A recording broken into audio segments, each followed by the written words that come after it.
Ayo damai. Kita ini kalau damai kan biasa jabat tangan kan. Ayo damai. Itu dia punya cara jabat tangan itu. Kalau dia orang NTT kan biasa orang NTT kalau damai itu kan cium hidung kan. Ayo cium. Ini yang kau punya saudara, besok yang kau susah bukan kelereng yang bantu, saudara yang bantu. Ayo cium dia, cium. Itu dia pun cara cium itu. Nasihat ini untuk kita kalau mau jadi orang yang tahu bersyukur, mestinya jadi orang yang berdoa setiap, baik waktu susah, baik waktu. Aku berkata kepadamu, kasihilah musuhmu, berbuatlah baik bagi yang membencimu, mintalah berkat bagi yang mengutuk, berdoa bagi yang mencacimu. Kalau pipi kirimu ditampar, berikan juga pipi kanan. Aku yang memilih kalian. Saudara, mari kita berdoa. Ya Tuhan Allah, kami mohon kepadamu, kuatkanlah dan teguhkanlah iman kami, supaya waktu di mana kami belajar firman Tuhan, biarlah ini menjadi waktu paling baik bagi kami. Kami berdoa, Tuhan menjauhkan semua penggoda pencobaan. Biar di dalam damai-Mu kami belajar firman Tuhan. Kami rindu pada firman-Mu. Berfirmanlah bagi kami Tuhan, di dalam nama Yesus, firman yang hidup itu kami berdoa. Amin. Jemaat Tuhan, marilah berdiri untuk mendengar firman Tuhan yang dibacakan dari Alkitab. Haleluya. Pembacaan Alkitab hari ini dari pertama Tesalonika pasal 5 ayat 16 sampai ayat yang ke-18 yang menyatakan, bersukacitalah senantiasa, tetaplah berdoa, mengucap syukurlah dalam segala hal, sebab itulah yang dikehendaki Allah di dalam Kristus Yesus bagi kamu. Demikianlah pembacaan Alkitab. Hendaklah firman Tuhan dengan segala kekayaannya diam di dalam hatimu, dan ucaplah syukur kepada Allah. Bapak Ibu Saudara-saudara, shalom. Lebih kuat, shalom.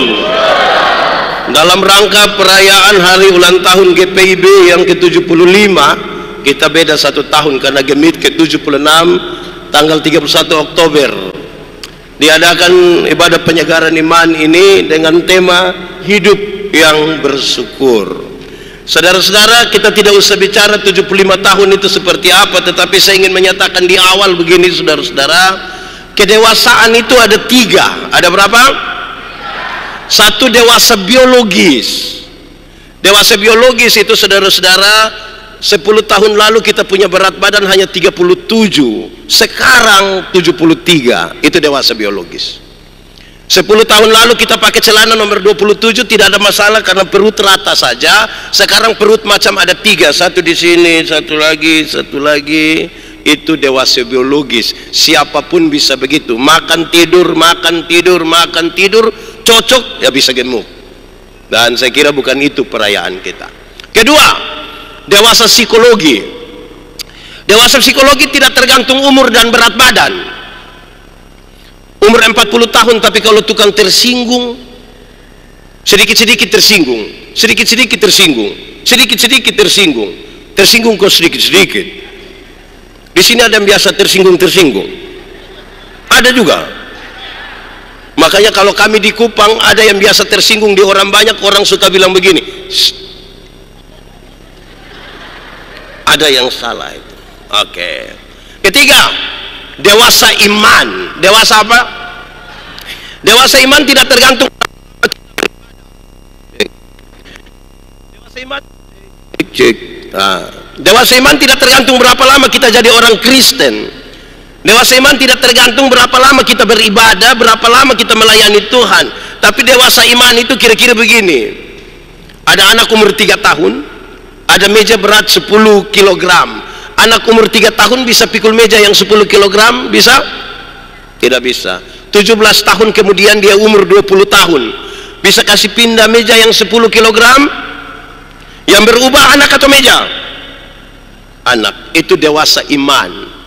Orang dewasa iman tidak akan pernah meminta beban menjadi ringan. Tetapi orang dewasa iman akan berdoa meminta bahu yang semakin kuat. Bahu yang semakin kuat. Orang dewasa iman, saudara-saudara, dia tidak akan menangis, merengek-rengek, meminta kepada Tuhan, kalau boleh beban itu diturunkan. Tidak. Karena cek, kalau Tuhan izinkan ada masalah, Tuhan tahu seberapa beratnya, seberapa kuatnya dia. Karena itu orang dewasa iman tidak akan meminta orang lain berubah. Tapi siapa yang berubah? Siapa yang berubah? Diri sendiri yang berubah. Kadang-kadang kita terlalu sibuk meminta orang lain berubah, tapi lupa untuk rubah diri sendiri. Dan hari ini kita akan merayakan itu, atau paling tidak dalam proses ini. Saya tanya dulu, jemaat, di sini tidak ada jemaat? Jemaat, dengar saya punya suara jelas atau tidak? Aman? Oke. Dalam kaitan dengan tema ini, saudara, kita baca pertama Tesalonika pasal 5 ayat 16 sampai ayat yang ke-18. Ada banyak nasihat di situ, ada banyak nasihat. Tapi untuk kesempatan ini saya ambil 3 nasihat itu berkaitan dengan tema kita, supaya kita renungkan bersama-sama sebagai persekutuan orang-orang percaya kepada Tuhan. Dan karena itu kita mulai sekarang. Yang pertama kita ucap sama-sama, 1, 2, 3, bersukacitalah senantiasa. Sekali lagi sama-sama, 1, 2, 3, bersukacitalah. Saya mau tanya kita dulu, jemaat, sukacita dan senang beda atau sama? Sukacita dan senang beda atau sama? Sama atau beda? Beda atau sama? Sama atau beda? Beda. Dia punya tulisan beda. Senang itu berurusan dengan kepuasan-kepuasan, karena kita menerima sesuatu dari luar, itu senang. Sukacita berurusan dengan sikap kita terhadap sebuah keadaan, baik senang, baik susah. Menyangkut senang, Alkitab berkata, ingat, ada waktu untuk senang, tapi ada waktu untuk. Jadi kalau saudara sementara senang sekarang, ingat, sedikit lagi susah. Dan kalau saudara sementara susah sekarang, mungkin sedikit lagi sudah mati. Karena kita juga tidak tahu kita punya umur sampai kapan, tidak tahu. Tetapi menyangkut sukacita, Alkitab berkata, bersukacitalah senang, baik waktu kita senang ataupun waktu kita. Jemaat, senang itu bagian dari sukacita, tapi senang itu bukan sukacita. Seperti ban itu bagian dari oto, tapi ban itu bukan oto. Supaya jangan baru naik ban dia kira dia sudah naik oto, kan tidak begitu. Tetapi yang menarik, saudara, banyak orang mencari kesenangan, bukan mencari sukacita.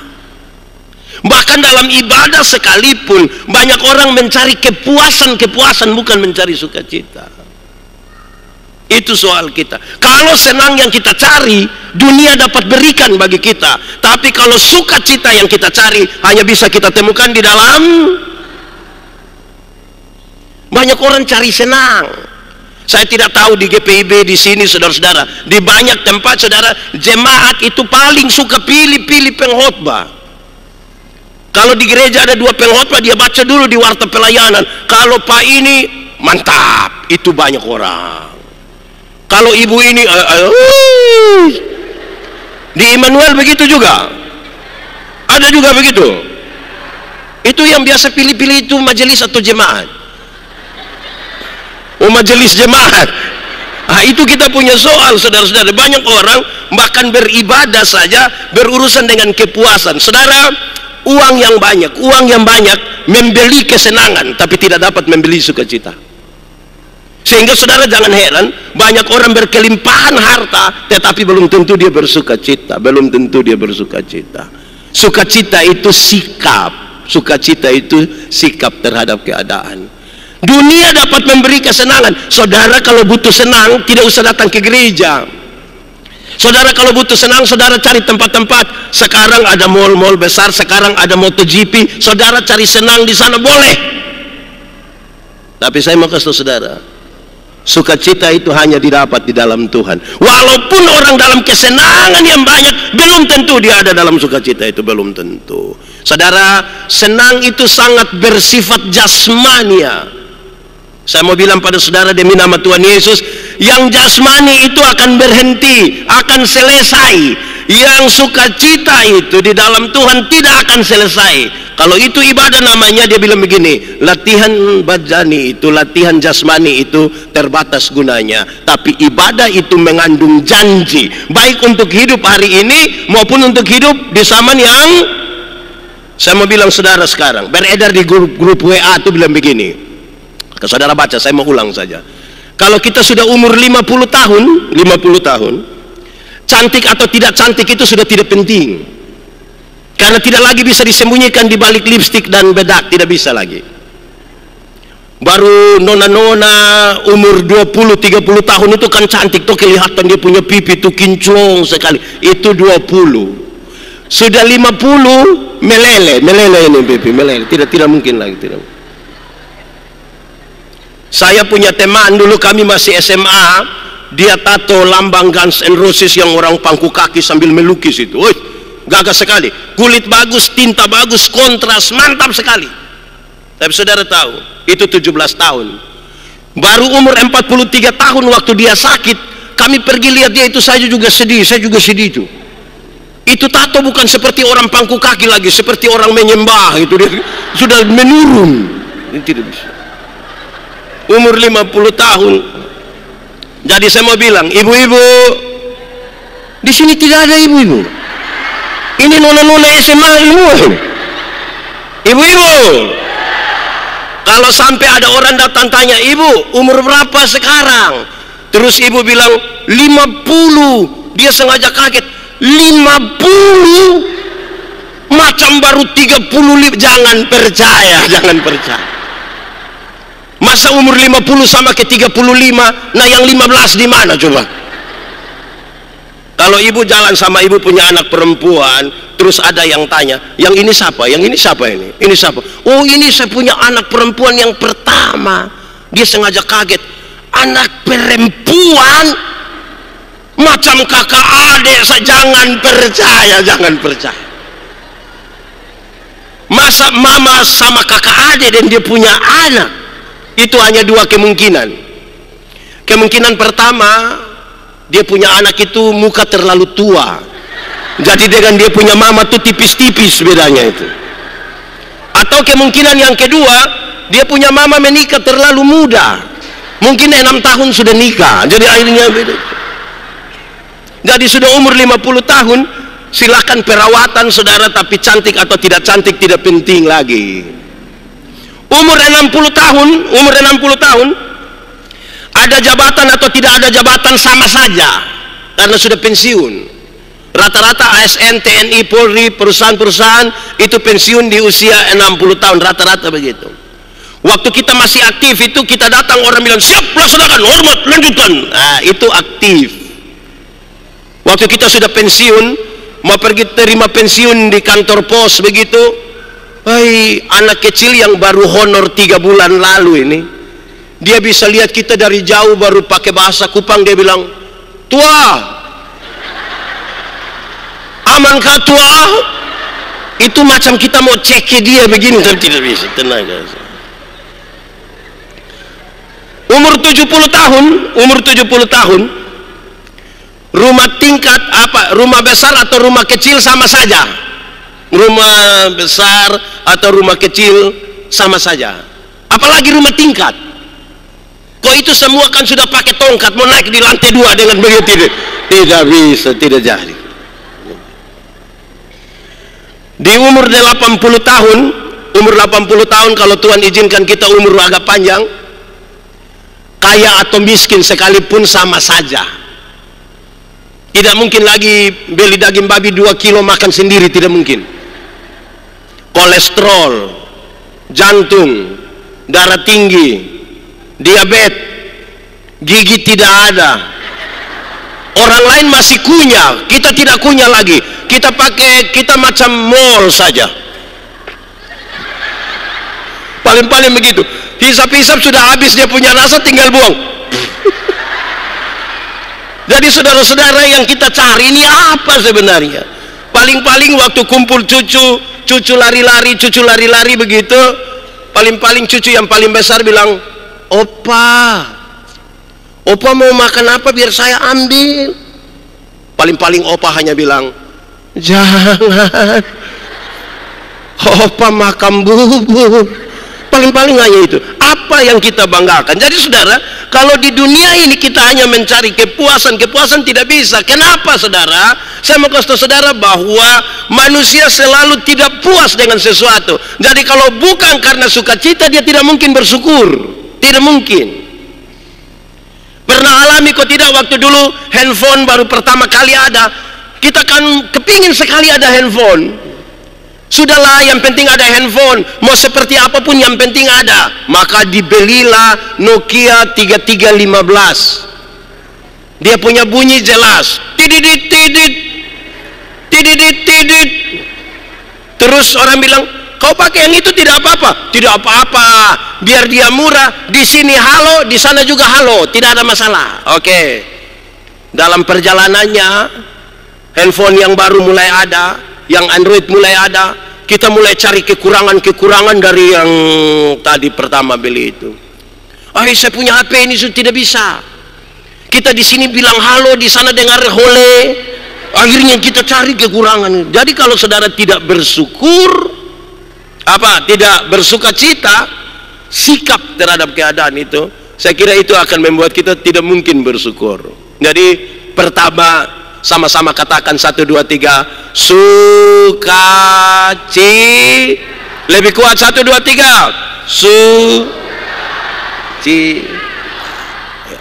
sukacita itu akan terpancar di kita punya muka ini.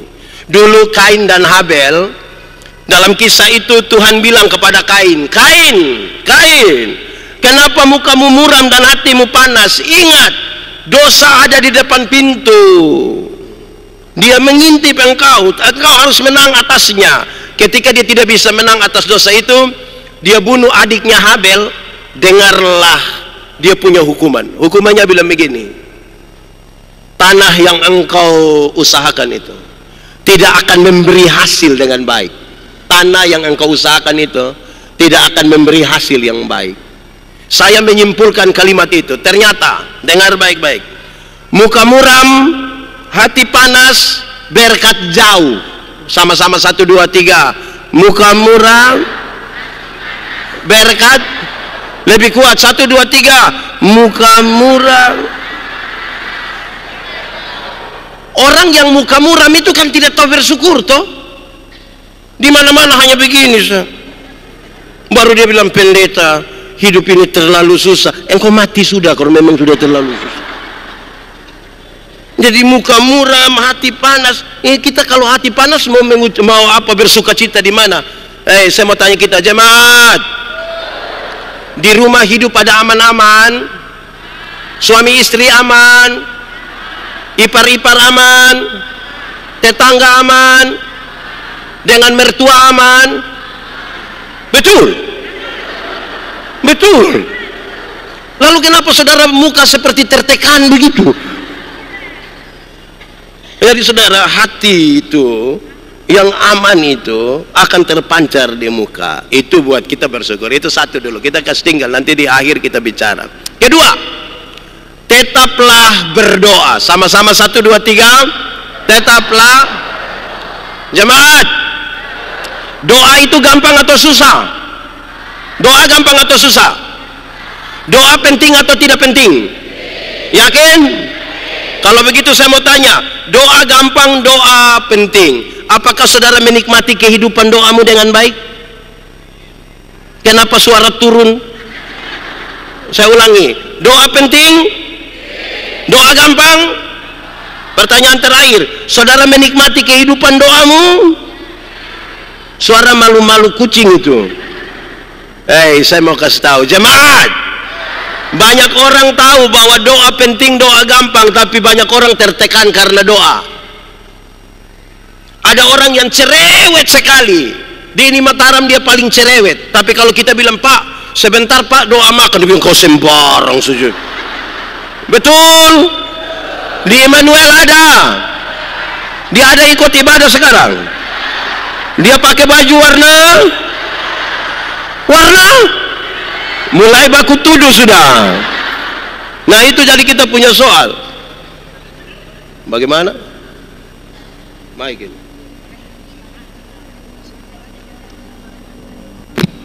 Mau dipegang? Ya, biar Bapak pegang dia. Oke. Lebih lagi. Jemaat. Oke. Doa gampang, doa penting, amin.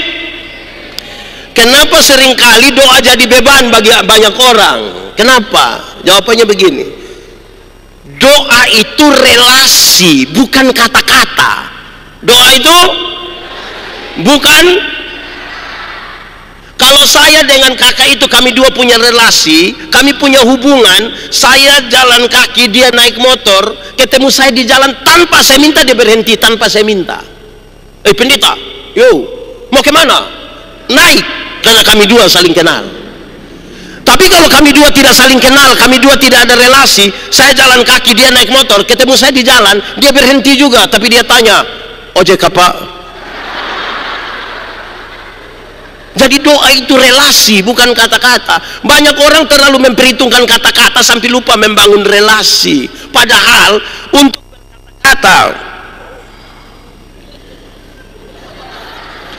berkata-kata, kita bahkan bisa berkata-kata dengan orang yang kita tidak kenal. Saya kasih contoh. Saudara pernah kok tidak satu saat pas mau telepon begitu, tiba-tiba ada suara bilang begini, nomor yang Anda tuju tidak dapat dihubungi. Pernah alami? Suara perempuan atau suara laki-laki? Itu perempuan orang Bima. Bahkan kita tidak tahu dia siapa, dia bicara dengan kita. Doa itu relasi, bukan kata. Ada orang dia diusulkan jadi majelis jemaat, jadi pengurus kaum ibu ke kaum bapak, tapi dia pakai syarat, saya terima tapi jangan suruh saya berdoa. Wah, itu bahaya. Di sini ada yang begitu? Ada? Itu faham apa dia? Masa berdoa tidak bisa? Jemaat, saya tanya kita dulu, menurut saudara saya kenal saya punya istri kok tidak? Kami dua ada relasi kok tidak? Karena kami dua punya relasi, kami dua saling kenal. Kalau saya mau minta sesuatu di saya punya istri, cara mintanya gampang saja. Cara mintanya gampang. Saya cukup bilang begini, Ma, bikin teh dulu mama. Gelas kecil saja, gula jangan terlalu banyak. Papa takut sakit gula, ini sudah tua begini. Ini kan cara mintanya begitu. Tidak mungkin mau minta teh di saya punya istri, saya bilang, Mama, buatlah segelas teh. Jangan terlalu banyak gula ya. Papa takut sakit gula. Itu pas habis ibu tanya, Papa sehat? Jadi doa itu relasi, bukan kata-kata. Banyak kali saya kadang-kadang dengar orang berdoa, saya heran. Ini dia berdoa atau dia bikin kerusuhan? Aneh lagi, kalau kita sama-sama berdoa, Tuhan menjawab doa, Tuhan menjawab doa. Bukan karena desakan, bukan karena tuntutan, tapi karena dia tahu kebutuhan anak-anaknya. Saya kadang-kadang berdoa dengan banyak orang, saya tegur orang ini.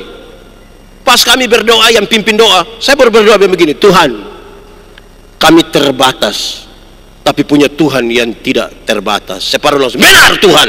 Hai, diam dulu biar saya omong habis. Kita baku rampas ini doa supaya apa? Kekuatan doa bukan pada teriakan, kekuatan doa bukan pada tangisan, kekuatan doa pada kesungguhan kita untuk menyerahkan beban kita untuk Tuhan yang atur, Tuhan yang terima. Makanya dia ajar kita, jadilah menurut. Oke, tentang doa. Saya minta saudara buka Efesus pasal 6 ayat 18. Cepat. Efesus 6 ayat 18 sudah dapat? Amin. Amin, betul. Oke, kita baca sama-sama Efesus 6 ayat 18, 1, 2, 3 dalam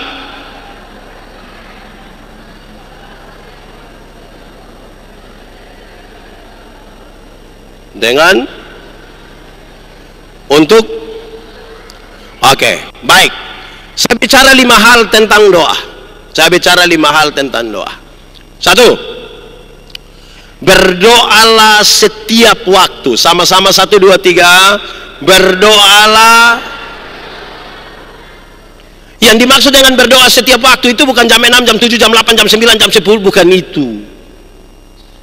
Yang dimaksud dengan berdoa setiap waktu adalah berdoalah waktu kamu susah, berdoalah waktu kamu, berdoalah waktu kamu sehat, berdoalah waktu kamu, berdoalah waktu kamu sukses, berdoalah waktu kamu. Itu yang disebutkan berdoalah setiap waktu. Kenapa? Ada banyak orang waktu sukses ada yang masih berdoa, tapi ada yang sudah tidak lagi berdoa. Ada yang waktu susah masih berdoa, tapi ada yang sudah susah tidak mau berdoa lagi. Dia bilang kita doa sama saja Pak Pendeta, lebih baik tidak usah. Jemaat, Tuhan biasa izinkan kita ada pada 3 kondisi. Kondisi pertama, ada kondisi di mana kita mau dan Tuhan juga mau. Kita menginginkan sesuatu, Tuhan bilang boleh. Pernah alami?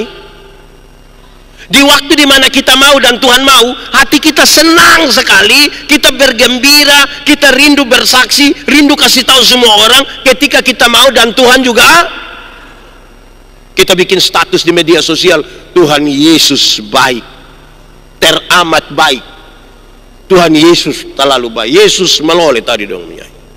Itu kalau kita mau, Tuhan juga. Tapi ada kondisi kedua, kita mau tapi Tuhan tidak mau. Pernah alami? Kita mau sesuatu tapi Tuhan bilang tidak. Pernah alami? Lalu apa yang saudara lakukan ketika kita mau dan Tuhan tidak mau? Saudara protes kan? Marah-marah, bahkan membanding-bandingkan. Tuhan, kenapa saya sudah setia begini, kok saya minta ini Tuhan tidak bisa kasih, padahal Tuhan penuh kuasa. Katanya Tuhan maha penyembuh, engkau dokter yang ajaib, kenapa saya hanya sakit begini Tuhan tidak bisa sembuhkan. Kadang-kadang kita banding, itu bapak tua yang di sana saja tidak pernah ikut gereja, tidak pernah sembahyang, tapi dia punya hidup enak sekali, tiap hari ganti mobil Grab, dan kita rasa dia sukses. Ketika kita mau, Tuhan tidak mau, kita pusing. Kadang-kadang mau berhenti berdoa. Ada kondisi yang ketiga. Kondisi yang ketiga adalah ada kondisi di mana Tuhan mau, tapi kita yang tidak mau. Tuhan mau, tapi kita pernah alami? Gampang. Hampir tiap hari kita alami. Tuhan mau sesuatu, tapi kita tidak mau. Contoh, waktu kita bertengkar dengan seseorang, kita tidak suka seseorang. Pernah alami kau tidak suka seseorang? Ada orang yang saudara tidak suka? Dia ada sekarang di sini. Coba lihat dia. Kenapa lebih banyak lihat saya? Saya mau kasih tahu, kalau itu orang kita tidak suka, kita marah, kita benci dia, terus Tuhan bilang, ampuni dia, ampuni. Kan itu yang Tuhan mau toh? Tapi karena hati kita masih jengkel, Tuhan saya mau ampuni, tapi ingat dia punya kata-kata. Ya kan? Terbeban sekarang kita. Pengampunan itu kan satu paket dengan pendamaian. Pengampunan satu paket dengan pendamaian. Ada orang mau mengampuni tapi tidak mau berdamai. Ada yang mau berdamai tapi tidak mau mengampuni. Yang mau mengampuni tapi tidak mau berdamai itu dia suka ucap ini kalimat. Dia bilang begini, Pak Pendeta, untuk marah saya tidak marah, untuk marah saya tidak marah. Kau mau marah buat apa? Dia mau datang di rumah silahkan, tapi untuk saya pergi ke dia, maaf. Pernah dengar itu kalimat? Atau sendiri ucap? Itu ampuni mau tapi tidak mau berdamai. Ada yang kebalikan dari itu, mau berdamai tapi tidak mau. Yang mau berdamai tapi tidak mau mengampuni itu biasa terjadi di anak-anak kecil. Anak-anak itu kalau main kelereng, mereka bertengkar, berkelahi, orang tua datang bilang, hei, damai. Ayo damai. Kita ini kalau damai kan biasa jabat tangan kan? Ayo damai. Itu dia punya cara jabat tangan itu. Kalau dia orang NTT kan biasa orang NTT kalau damai itu kan cium hidung kan? Ayo cium. Ini yang kau punya saudara, besok-besok yang kau susah bukan kelereng yang bantu, saudara yang bantu. Ayo cium dia, cium. Itu dia pun cara cium itu. Jadi saudara, Ini 3 kondisi di mana kita selalu diizinkan ada di situ. Nasihat ini untuk kita kalau mau jadi orang yang tahu bersyukur, mestinya jadi orang yang berdoa setiap, baik waktu susah, baik waktu sehat, baik waktu sukses, baik waktu. Tentang doa itu Tuhan Yesus ajar. Tuhan Yesus ajar bagi orang yang berdoa. Karena doa itu sebuah relasi. Tuhan Yesus ajar. Dalam khotbah di bukit Tuhan bilang begini, sebelum kamu berdoa 3 hal ini harus diingat. 1, kalau engkau berdoa, jangan berdoa seperti orang-orang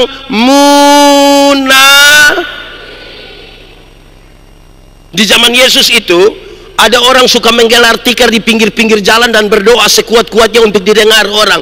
Tuhan bilang, engkau telah mendapat upahmu. Kalau engkau mau berdoa, masuklah ke dalam kamarmu, tutuplah pintu dan berdoalah. Kenapa Tuhan Yesus suruh masuk kamar? Rumah orang Yahudi hanya terdiri dari 1 kamar tidur. Jadi kalau Tuhan suruh masuk kamar, berarti doa itu privat sekali, hubungan yang sangat pribadi.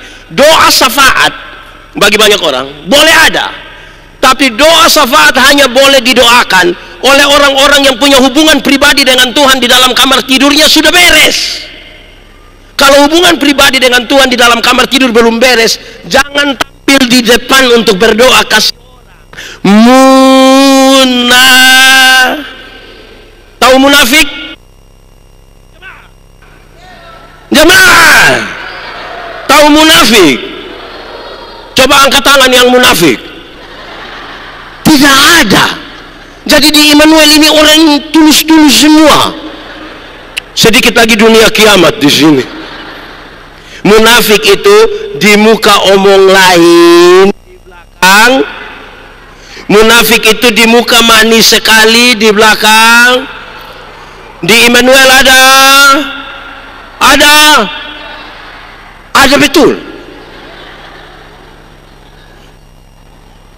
Kedua, Tuhan Yesus bilang begini, kalau engkau mau berdoa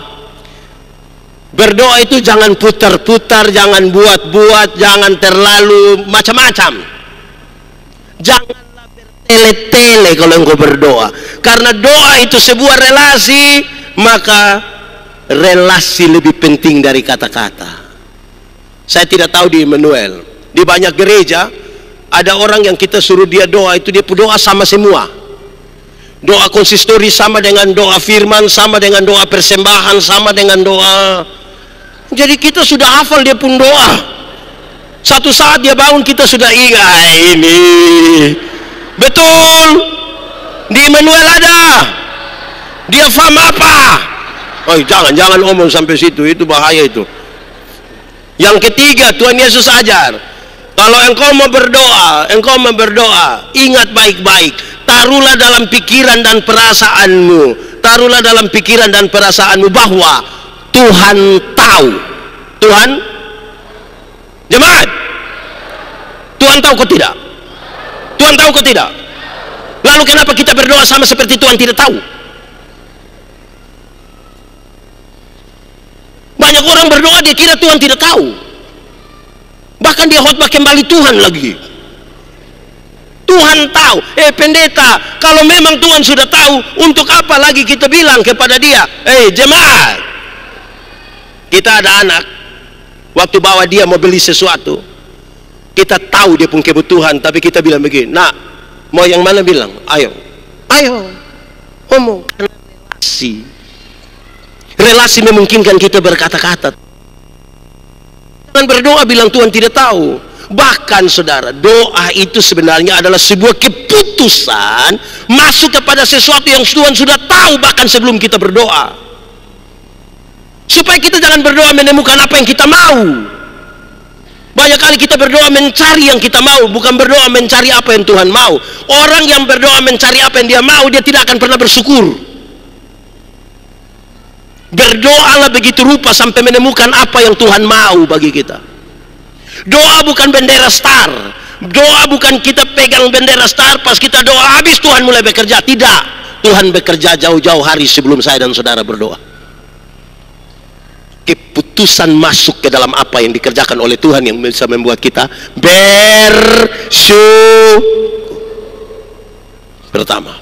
Kedua, berdoa dalam roh. Sama-sama 1, 2, 3. Yang dimaksud dengan berdoa dalam roh itu bukan berdoa dalam bahasa roh. Itu soal lain. Apalagi kalau saudara tidak mengerti. Yang dimaksud dengan berdoa dalam roh adalah berdoalah dalam kesatuan dengan Roh Kudus. Kenapa? Tuhan yang kepadanya kita berdoa, dia Tuhan yang kudus. Datang kepadanya harus datang dalam kekudusan. Kenapa? Yang kudus tidak dapat bersatu dengan yang tidak kudus. Yang terang tidak dapat bersatu dengan yang gelap. Tanggalkanlah kasutmu, sebab tempat di mana engkau berdiri itu.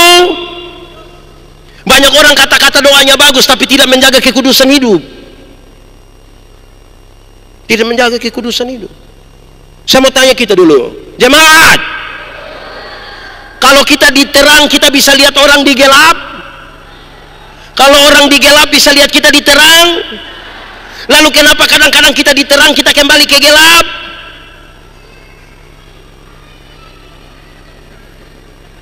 Orang yang diterang kembali ke gelap itu karena dia suka melakukan ini, dia suka melakukan ini. Saya tidak tahu ini bahasa Indonesianya apa, tapi dia suka begini. Apa itu? Itu dia nama apa itu? Kalau di Kupang bilang maloi. Ini apa dia maksud? Kalau dia sudah begini, lama-lama dia bilang, jemaat, 31 Desember kalau kita pergi ke gereja, 31 Desember. Kalau di sini 31 Desember gerejanya jam berapa biasa? Malam kah? Oke, pokoknya sore malam begitu ya.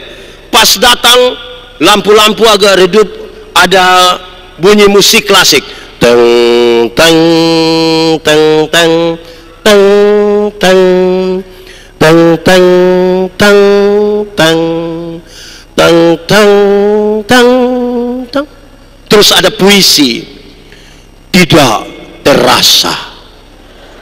Saya dalam hati, engkau tidak rasa. Ini 365 hari, rasakah tidak? Lalu kenapa bilang tidak terasa? Bla bla bla bla bla. Terus dia bilang begini, mari kita tulis catatan-catatan dosa kita, biar dia berlalu bersama-sama dengan tahun lama. Sedikit lagi tahun baru, hidup baru, semangat baru. Oi, dorang mulai tulis catatan dosa. Ada yang tulis 5, ada yang 10, ada yang pakai menangis.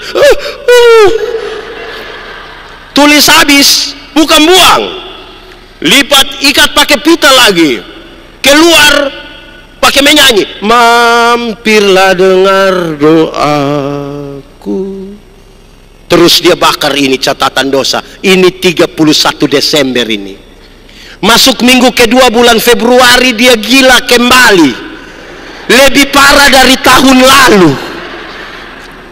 Jemaat, di Immanuel ada. Siapa punya suami coba angkat tangan, jujur. Dia punya soal di mana?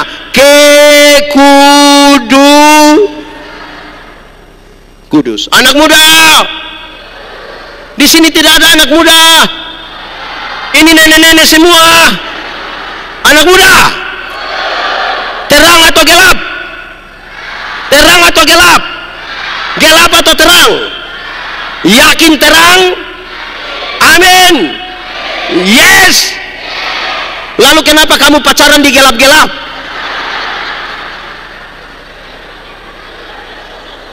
Jadi kalau mau terang konsisten. Ini soal apa? Jemaat, Roma 8 ayat 28, orang suka kutip, Allah turut bekerja untuk mendatangkan kebaikan. Oke. Sebelum ayat 28 itu ada ayat 26 dan 27 yang kira-kira dia punya maksud begini. Roh berdoa untuk hal-hal yang tidak terkatakan. Roh Kudus tadi yang kita bersatu dengan dia, berdoa untuk hal-hal yang tidak terkatakan. 5 menit ke depan engkau tidak tahu apa yang akan terjadi dalam hidupmu. Dan ketika engkau ada di dalam masalah, engkau tidak tahu jalan keluar terbaik apa yang bisa engkau ambil. Hanya Roh yang tahu.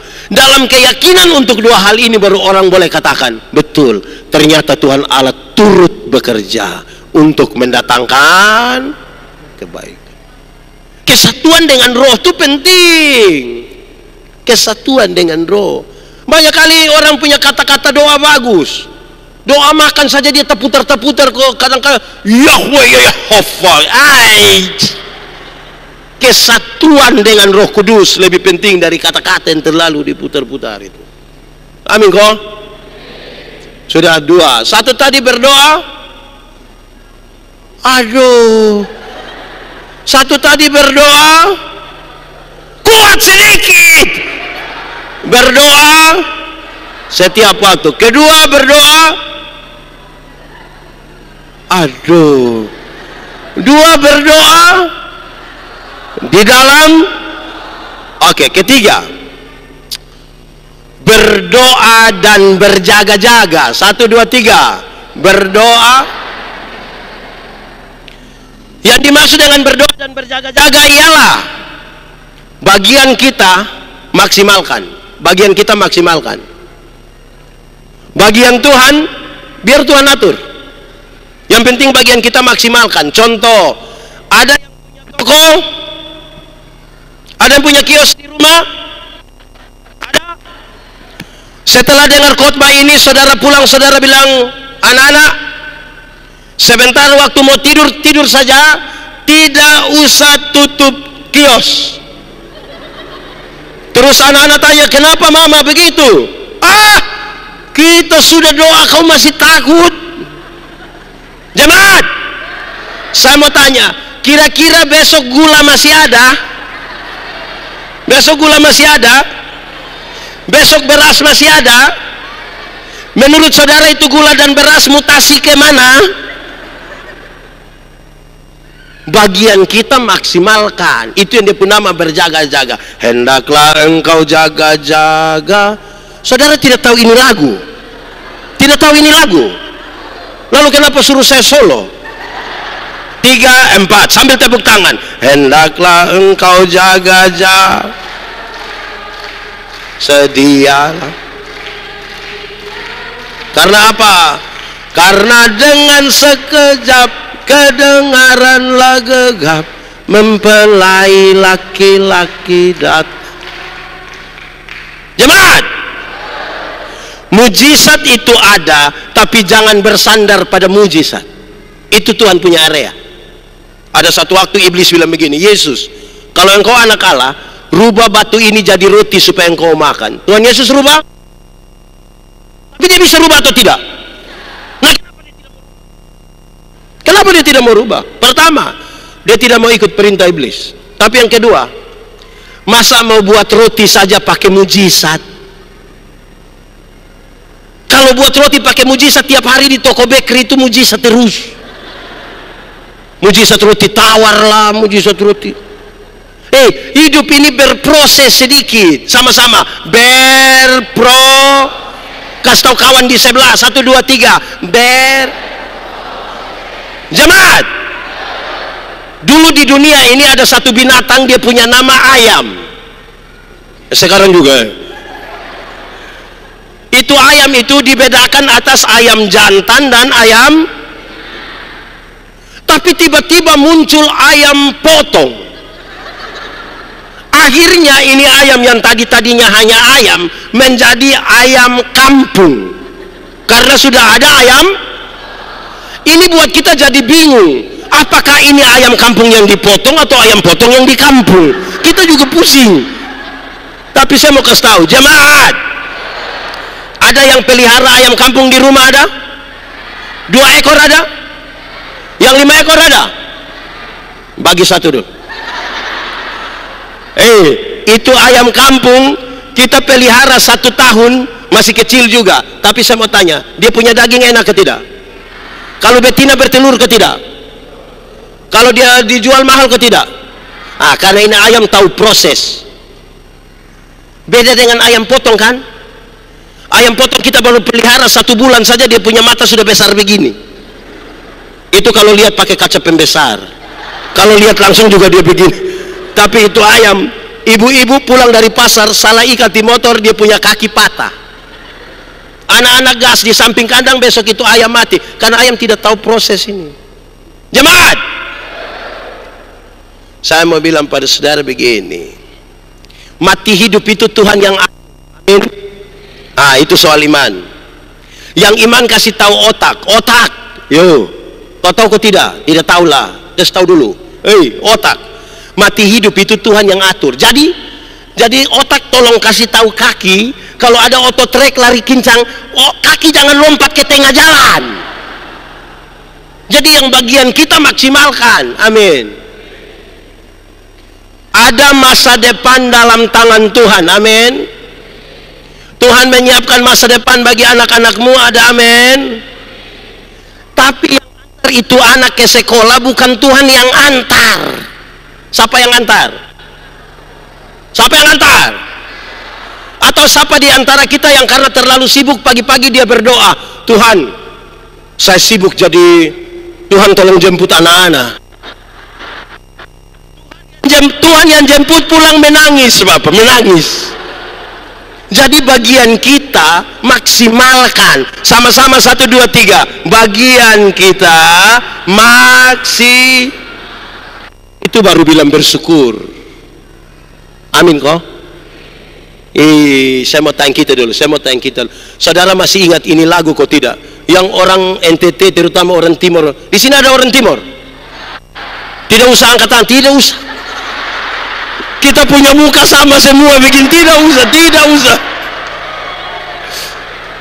Ada lagu dulu di Timur bilang begini. Ada lagu dulu, lagu sekolah minggu. Kita butuh kritis, dia bilang begini. Biar ku miskin ilmu, tapi senang. Jadi biar miskin ilmu, uang tidak punya, asal punya Yesus. Saya mau tanya, miskin senang? Coba kasih tahu saya, kalau miskin senang, Tuhan kita kaya atau miskin? Kenapa anak-anaknya miskin?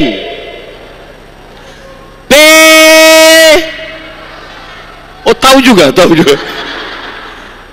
Tuhan kita pintar atau bodoh? Kenapa anak-anaknya bodoh?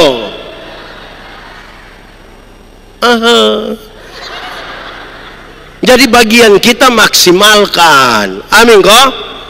Oke, sudah 3. 1, berdoa. 2, berdoa. Yang ketiga berdoa, dan keempat berdoa tanpa putus-putus. Sama-sama 1, 2, 3. Berdoa. Yang dimaksud yang berdoa tanpa putus-putus itu konektivitas, instalasi. Ini gereja ini kan listriknya sudah terinstalasi kan? Makanya mau butuh menyala lampu kan tinggal begini, menyalakan. Butuh cas handphone tinggal colok. Butuh untuk ini LCD kan tinggal, karena sudah terinstal. Atau siapa di Mataram sini yang dia pulang kantor baru dia beli kabel, bola lampu, tangga, lentang, dia pasang, habis pagi dia bongkar, besok dia pasang. Ada. Dia mesti sudah terinstalasi. Karena itu saya mau tanya dulu, jemaat, ada handphone Android, pulsa data ada? Ya, karena pulsa data ada, Android, saudara kan terkoneksi selalu, saudara kan kepingin online terus, makan hanya nasi putih juga foto, saudara upload baru tulis manjakan lidah. Makan nasi putih manjakan lidah, itu bukan manjakan lidah, membiasakan lidah. Karena selalu terkoneksi, kita bisa berekspresikan foto-foto, ayo. Karena terkoneksi. Betul kok tidak? Jemaat, tadi di mobil saya bilang sama teman-teman di mobil, kita ini kan hidup di zaman tustel. tahu Tustel? Tusuk telinga. Tustel itu kan filmnya hanya 12, 24, dan 36. Ekstra berapa? 2. Itu pun satu sudah foto di studio. Jadi kalau kami yang hidup di zaman Tustel mau foto gaya tidak rupa-rupa. Rata-rata yang bapak-bapak laki-laki gaya pemain bola semua. Rata-rata kami punya gaya. Kalau ibu-ibu suka cari sudut-sudut standar, ada bunga, ada pohon, terus dia. Hanya itu kita punya gaya. Tidak ada gaya-gaya lain lagi, karena memang begitu. Beda dengan zaman digital sekarang kan. Sesuka hati. Belum lagi kita sudah begini. Apalagi yang pakai gerak-gerak, dia punya nama apalagi? Itu yang karena terkoneksi kita bisa buat apa saja kan. Amin. Jemaat, tentang hal ini ada 2 pernyataan. Pertama, dia bilang begini, Yesus hanya sejauh relasi dengan Tuhan itu salah satunya doa. Sejauh itu supaya kita bersyukur. Kedua, dia bilang begini, doa adalah nafas hidup dari orang percaya. Doa adalah apa? Nafas. Saya mau tanya kita jemaat, ada bernapas? Saudara bisa tahan napas? 1 detik bisa? 1 menit bisa? 2 minggu bisa? Kalau saudara tahan napas 2 minggu, saudara akan tambah gelar. ALM. Dan ada kalimat yang seragam dari semua orang adalah turut berduka. Doa itu napas. Jemaat, pendeta-pendeta gemit, pendeta GPB mungkin dalam tata ibadah pemakaman, penguburan, ada satu kalimat ini. Kita akan memakamkan jenazah ini sambil percaya pada kata-kata Tuhan Yesus. Tuhan Yesus berkata, akulah kebangkitan dan hidup. Barang siapa percaya kepadaku, dia akan hidup sekalipun sudah. Siapa percaya Tuhan, siapa tinggal di dalam Tuhan, dia akan hidup sekalipun sudah. Tapi siapa yang tidak percaya Tuhan, yang tidak tinggal di dalam Tuhan, sekalipun ada hidup-hidup, sesungguhnya dia sudah. Jadi yang di Mataram ini hidup semua. Ini orang hidup semua. Itu pertanyaan paling bagus itu. Gitu Oke. Jangankan putus napas, sesak napas saja, asma. Di sini ada yang asma kah? Itu kan setengah mati, kita tarik juga tidak. Doa itu napas, makanya dia bilang berdoa tanpa putus. Oke. Sudah 4. 1 berdoa.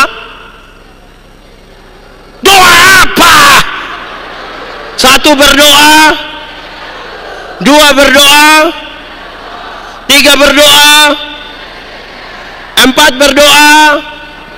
Yang kelima, berdoalah untuk orang lain. Sama-sama.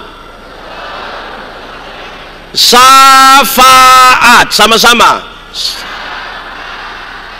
Syafaat itu berarti berdiri menggantikan orang lain untuk menyampaikan keluhan-keluhannya. Berdiri menggantikan orang lain. Jemaat, kita kalau berdoa itu menarik. Orang Kristen kalau berdoa menarik. Menit pertama itu semacam puji-pujian. Tuhan, engkau luar biasa, engkau maha baik, Tuhan engkau dahsyat, Tuhan engkau maha, pokoknya semua yang maha itu di menit. Masuk menit kedua itu daftar permintaan. Itu semacam proposal. Jadi dia minta itu 5, 10, 20, 30, 40, 50, 60, 70, 80. Terus sudah ada 80 dia bilang, ampunilah segala dosa kami, di dalam nama Yesus kami berdoa. Ada separuh yang bukan itu. Sebelum itu kata ampuni dia tambah kalimat sepotong. Dia bilang, sebenarnya masih banyak hal yang ingin kami pinta. Nah 80 ini masih berapa lagi? Tapi sudahlah, ini minta juga di Tuhan. Tapi coba saudara, jemaat, coba ingat-ingat kembali 10 doa terakhir. 10 doa terakhir. Pasti bagi yang biasa berdoa, yang tidak biasa dia mau ingat apa? Itu dia juga tidak ingat lah.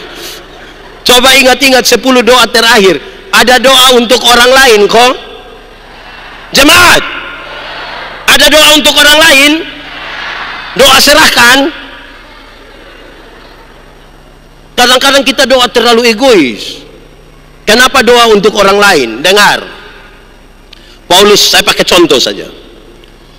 Tidak ada pemerintah yang tidak berasal dari Allah. Berarti semua pemerintah itu diizinkan oleh Allah, dan karena itu pemerintah disebut hamba Allah, bukan wakil Allah, hamba. Tapi Paulus nasihat kepada Timotius, dia bilang begini, Timotius, berdoalah bagi para pemimpinmu yang pemerintah tadi. Kenapa? Waktu dia jadi bupati, waktu dia jadi wali kota, dia jadi gubernur, dia duduk di satu posisi yang dikelilingi oleh banyak sekali kepentingan. Keluarga, tim sukses, ring 1, ring 2. Jadi akhirnya tempat itu menjadi tempat yang sangat licin dan memungkinkan dia tergelincir di situ. Paulus nasihat, karena dia akan ambil keputusan menyangkut dengan kamu yang begini banyak, termasuk kita, berdoalah supaya dia jangan tergelincir di situ.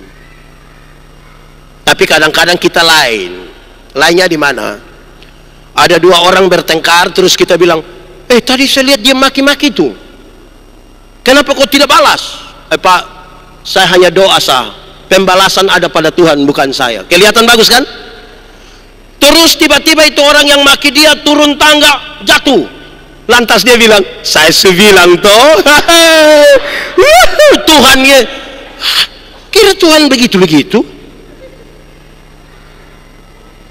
Karena dia tidak kuat, dia panggil Tuhan, kok Tuhan yang pukul itu satu, begitu. Orang begitu mau bersyukur kapan? Jadi sudah 5. 1 tadi apa? Berdoa. 2 berdoa. 3 berdoa.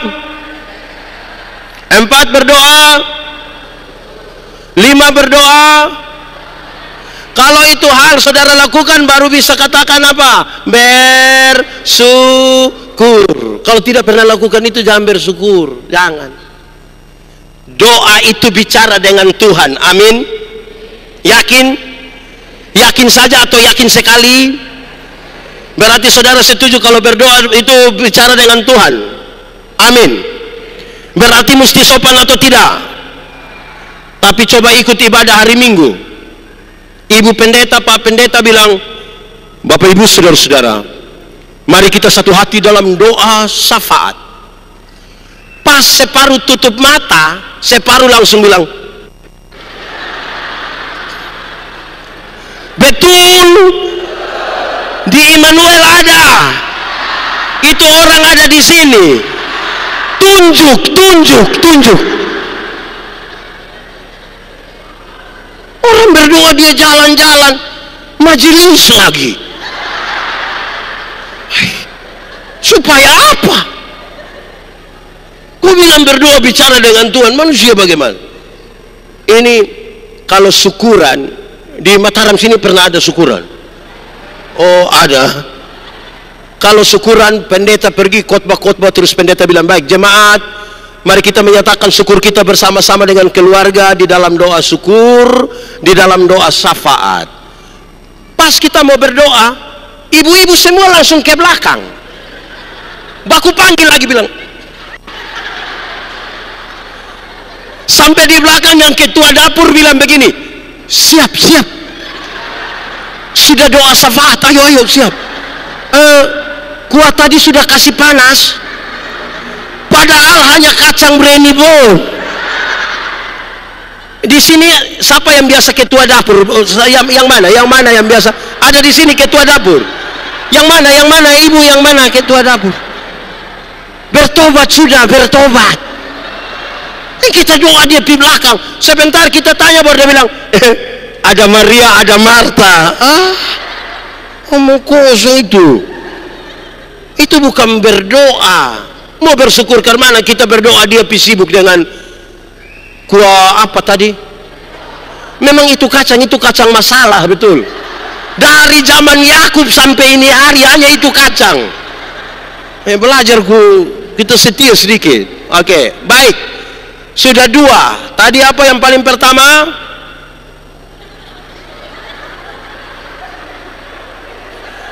Pembacaan tadi yang paling pertama apa? Bersuka. Yang kedua apa? Berdoa. Sekarang yang terakhir, karena kita sampai puncaknya di bersyukur. Yang ketiga kita baca sama-sama 1, 2, 3. Lebih kuat sedikit. Jemaat hafal. Bersyukur ialah. Omong. Ulang-ulang. Bersyukur ialah waktu di mana seluruh pikiran, perasaan, hidup hanya tertuju kepada Tuhan. Ulang-ulang. Bersyukur ialah waktu di mana seluruh pikiran, perasaan, hidup semuanya tertuju kepada Tuhan. Itu namanya, ada orang bisa bikin ibadah syukur tapi belum tentu hati tertuju pada Tuhan. Apa juga ada yang ikut ibadah syukur tapi tidak tertuju pada Tuhan. Dia punya rumah di samping tempat ibadah syukur tapi dia tidak pergi. Istrinya bilang, "Bapak, mari sudah." Dia bilang, "Masih ibadah." Itu dia punya mata tertuju kepada apa? Jemaat. Saya pendeta jemaat juga di satu jemaat kecil di Kupang. Saya rasa aneh. Saya tidak tahu, nanti kita sharing dengan ibu bapak pendeta yang lain. Tapi saya mau tanya, mungkinkah kita sama? Ada ibadah syukur itu menarik. Dia pun menarik di mana? Waktu ibadah orang sedikit. Pas makan. Saya ulang. Waktu ibadah orang, pas makan orang, di Mataram juga. Jadi kita 11-12. Itu mata tertuju kepada apa? Kepada? Oke, jemaat. Bersyukur adalah cara terbaik menikmati hidup. Sama-sama 1, 2, 3. Bersyukur adalah cara terbaik menikmati hidup. Orang kalau tidak bersyukur tidak akan menikmati hidup. Kenapa? Manusia selalu tidak puas.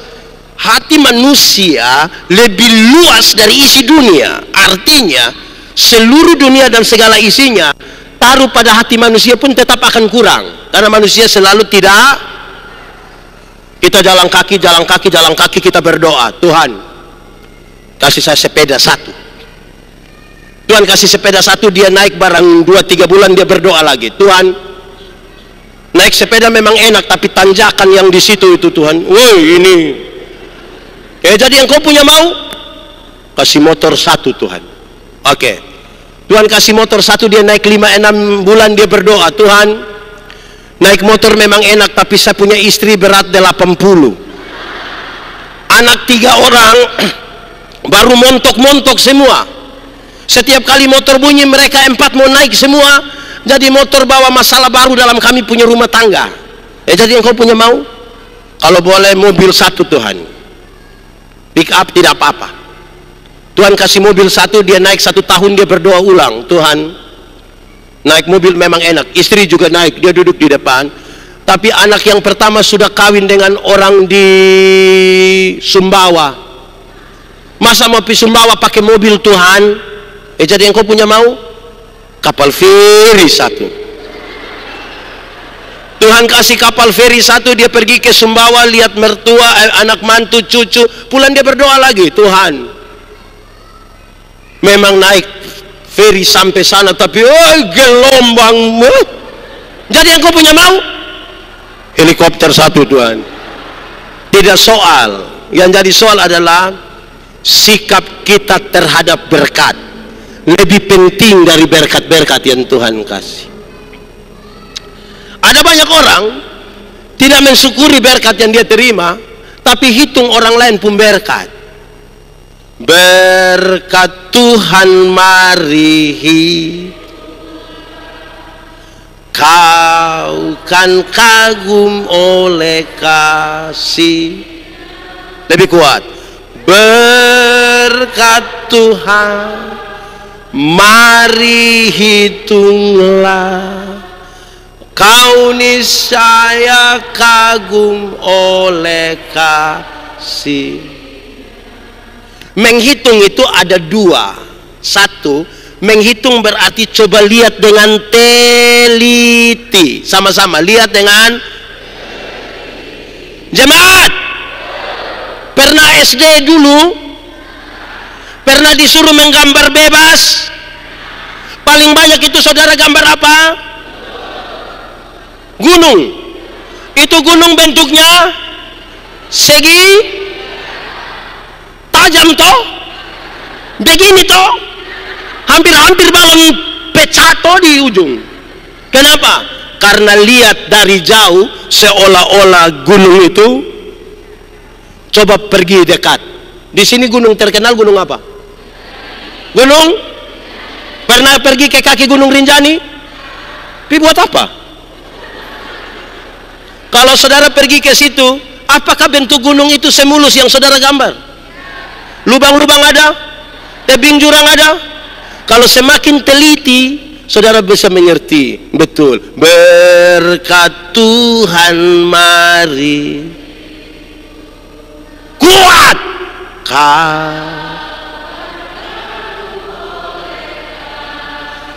lebih kuat. Berkat Tuhan mari hitunglah, kau niscaya kagum oleh kasih. Kedua, menghitung berarti menjumlahkan, dia pernah mengapa lagi? Akumulasi. Satu tambah satu, 2 tambah 3, 5 kurang 3, 2 tambah 6. Atur. Tapi saudara, yang saya maksud begini. Ada jemaat umur 40 tahun, di sini ada yang umur 40 tahun sampai 50 tahun ada? Oke. Saudara merasa diberkati? Pertanyaan terakhir, bisakah saudara menghitung berkat Tuhan dari umur 10 sampai 40 tahun? Ada yang terlupakan?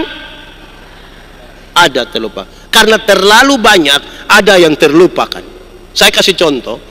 Saya satu saat omong tentang berkat yang kita hitung ini terlalu banyak, pasti ada terlupakan. Pas khotbah habis kami mau makan, ada daging babi. Tahu daging babi? Tahu daging? Babi tahu? Daging babi? Waktu saya lihat itu daging babi, saya coba-coba menjumlah. Saya pikirkan tadi berkhotbah, saya coba-coba menjumlahkan. Kira-kira seumur pendeta Yandi hidup 46 tahun ini, jumlah daging babi yang sudah masuk di saya pun perut ini, kira-kira berapa banyak? Isu masuk berapa kilo itu? Saya hitung-hitung mungkin sudah lebih dari 3 kandang. Padahal saya tidak pernah piara daging, piara babi. Sudah lebih dari, bukan kandang yang saya makan, babi itu daging. Kalau kita jumlahkan, saya baru bayangkan, itu baru daging babi. Belum semangka, jagung, apalagi? Kelapa, apalagi? Dengar, jemaat. Di sini ada yang ASN. Oke. ASN dan pendeta itu kita beda-beda tipis. ASN dan pendeta itu mungkin lihat uang 1 miliar saja tidak bisa lihat saja tidak, apalagi memiliki. Kita merasa bahwa yang 1 miliar itu uangnya terlalu banyak, betul? Tapi coba mari kita jujur, menghitung berkat Tuhan. Ketika mulai honor terima 100.000, 500, 1 juta, lebih kecil dari 1 M? Lebih kecil? 1 M menjadi besar atau kecil? Kecil. Kalau kita jujur menjumlahkan. Orang yang kerja sampai pensiun menurut sebuah penelitian, dia durasi kerja kira-kira 16 tahun. 16 tahun kerja, hitungan 7-8 jam per hari. 1 miliar terlalu besar kah? Kecil kalau kita menjumlahkan. Berkat Tuhan mari kau kan kagum oleh kasih. Lebih kuat. Berkat Tuhan apa? Mari hitung kau niscaya kagum oleh. Jadi kalau kita hitung berkat, baru kita bisa tahu, woi, berkat Tuhan ternyata banyak dalam kita punya hidup. Itu baru bisa apa? Bersyukur. Yang aneh dari kita punya hidup bukan mensyukuri berkat yang Tuhan kasih, bukan hitung berkat yang Tuhan kasih kita hitung orang lain punya berkat. Bila kau memandang harta, dia pelanjutan apa? Janganlah khawatir. Dorang tidak tahu menyanyi ini lagu. Tahu dong bisa lagu apa? Jemaat, kalau engkau memandang harta orang lain, dia diberkati, jangan khawatir. Tuhan yang sama yang memberkati dia, dia juga akan memberkati saya. Bukan iri hati. Di sini ada yang biasa iri hati. Iri hati ialah, lebih baik saya rugi asal Bapak rugi lebih banyak daripada saya untung tapi Bapak untung lebih banyak. Contoh, ada 2 orang yang tukang iri hati, dorang 2 berdoa kepada Tuhan. Karena Tuhan tahu dorang 2 biasa iri hati, Tuhan bilang, malaikat urus dorang 2 dulu. Malaikat datang bilang, Bapak dengan dia sama-sama iri hati, jadi satu saja yang berdoa.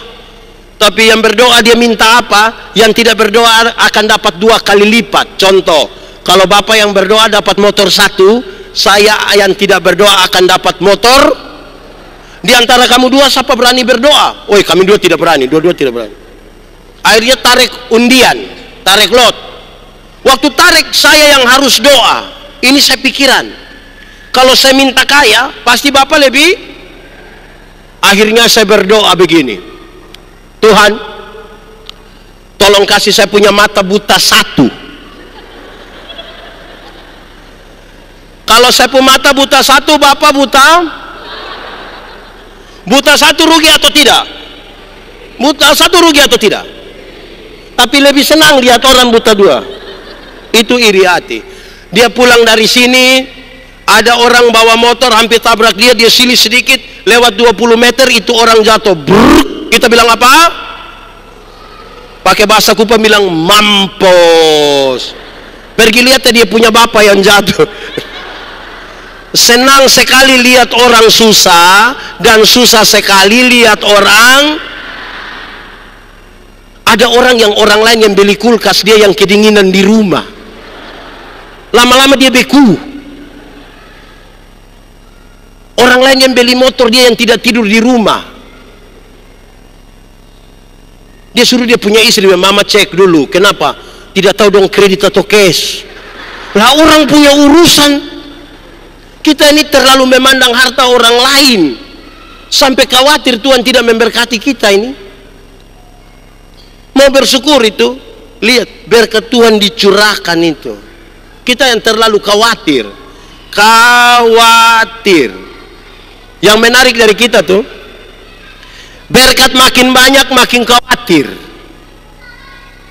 Ini janji Tuhan bilang begini, janjimu seperti fajar apa yang tiada pernah terlambat Cintamu seperti sungai yang mengalir, sama-sama. Dan ku tahu betapa dalam kau. Oke. Janji Tuhan selalu datang seperti matahari pagi, amin. Selalu tepat waktu, amin.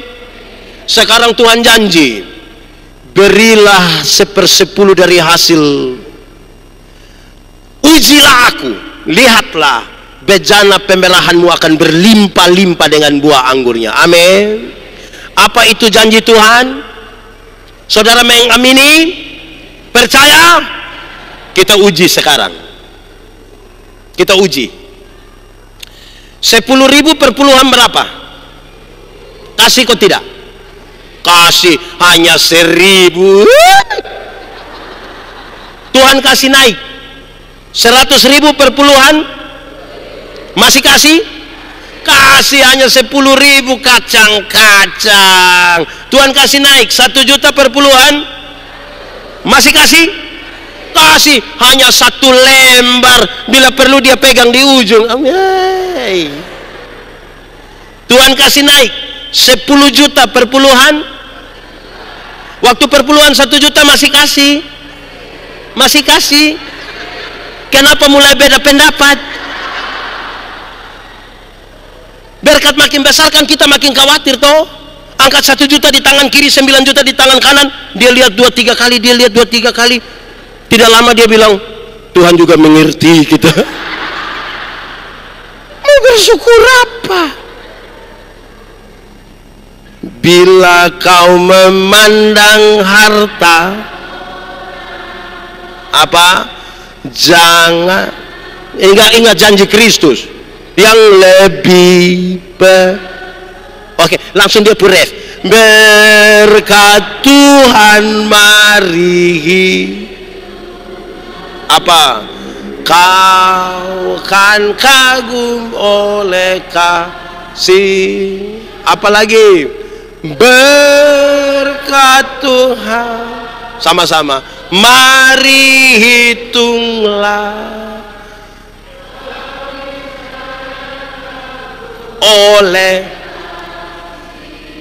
jemaat.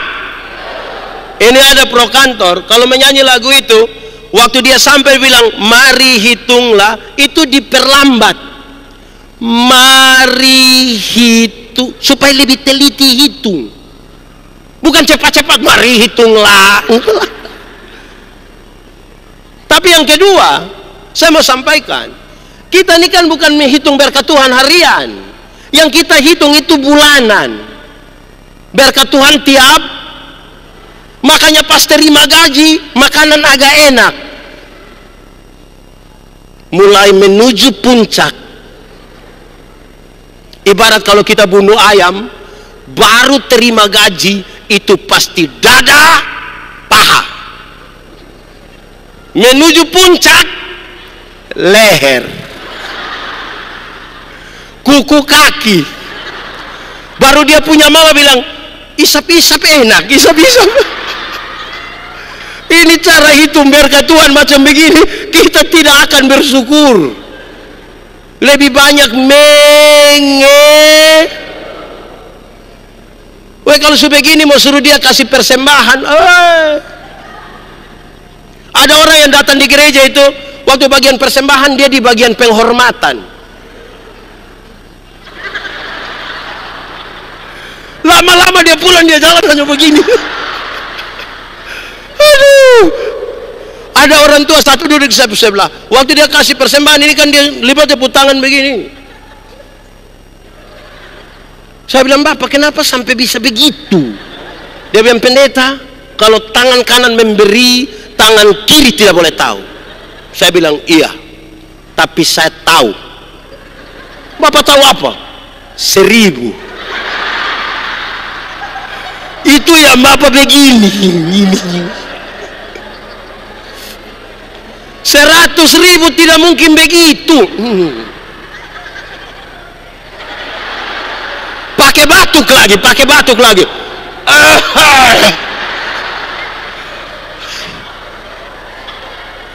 Mau bersyukur itu sama-sama. Berkat Tuhan mari. Apa? Kau kan kagum oleh kasih-Nya. Berkat Tuhan. Lambat. Mari hitunglah. Kau niscaya kagum oleh kasih-Nya. Itu baru orang bisa bersyukur. Kalau tidak kita ini tiap hari, aduh. Ibu-ibu, bapak-bapak ini, kalau saya tanya bilang, mama, kira-kira kalau mama mati sekarang, aduh bapak jangan. Kenapa? Anak orang masih kecil. Belum lagi dia punya bapak model begitu. Memangnya dia pun bapak kenapa? Sepertinya Tuhan tidak menjaminkan sesuatu bagi kita. Aduh saudara-saudara, saya kira kita butuh untuk melihat kembali berkat-berkat Tuhan toh. Bangun pagi itu berkat. Ada istri, ada suami itu berkat. Iya toh? Bangun pagi, suami masih ada, berkat atau tidak? Atau siapa yang bangun pagi lihat suami, aduh masih hidup, saudara begitu. Jadi berkat Tuhan itu kita saja yang terlalu apa? Melihat berkat itu seperti sesuatu yang terlalu material begitu. Akhirnya kita lupa bahwa penyertaan Tuhan. Saudara, saya mau tanya saudara, saudara punya kekayaan banyak sekali, tapi kalau saudara sakit-sakitan, tidak bisa bersosialisasi dengan siapapun, mau apa? Saudara lihat orang kalau dia hidup baik dia orang, waktu dia mati banyak orang yang kalau dia hanya dari orang-orang penting, pejabat dong, dia orang pergi berapa lama? Paling lama 30 menit. Itu pun orang sampai tiba-tiba dia bilang, aduh ini, siapa yang jaga ini mayat? Yang kita tidak pandang dong itu yang duduk mete di sini bilang apa? Apa? Oh itu sampai pagi dong yang duduk sambil menyanyi, melayani lebih kopi belum keluar dong kasih melayani.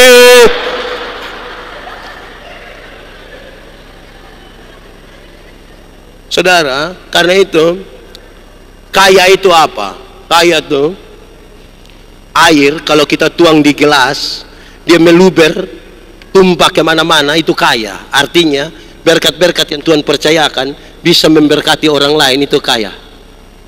Tapi kalau tuang tidak penuh-penuh, itu miskin. Itu dia tahu kumpul uang tapi tidak tahu bahagia, tahu menjadi kaya tapi tidak tahu menikmati. Kumpul uang banyak-banyak tapi tidak pernah jalan-jalan ke Surabaya. Nanti di Surabaya baru dia telepon, pendeta, yuk saya di Surabaya, enak kok pesir-pesir. Tidak bapak, terus saya di rumah sakit Dr. Sutomo bapak, dapat rujukan dulu baru dia pergi ke sana. Sejam saya akhiri sudah. Ada dua orang berdoa kepada Tuhan minta karunia. Ternyata di Tuhan tinggal 2 karunia. Satu karunia memberi, satu karunia menerima. Orang pertama cepat-cepat ambil karunia menerima, tinggal karunia. Orang kedua dia garu-garu kepala ambil karunia memberi. Lewat 20 tahun kemudian mereka ketemu di satu perapatan jalan di lampu merah.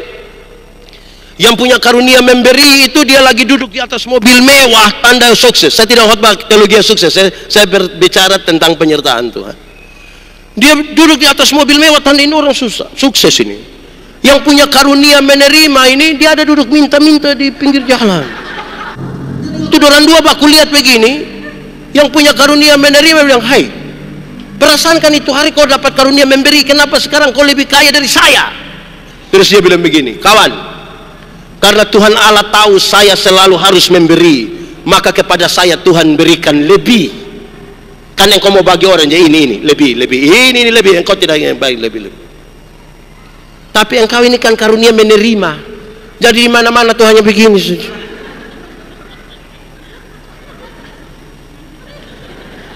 Kita bisa definisikan kita punya diri supaya kita sampai mau bersyukur.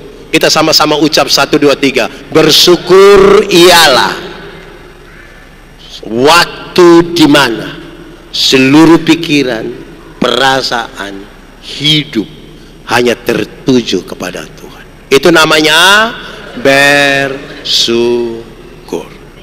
Tuhan memberkati kita. Mari kita tunduk kepala di hadapan Tuhan. Aku berkata kepadamu, kasihilah musuhmu, berbuatlah baik bagi yang membencimu, mintalah berkat bagi yang mengutuk, berdoa bagi yang mencacimu. Kalau pipi kirimu ditampar, berikan juga pipi kanan.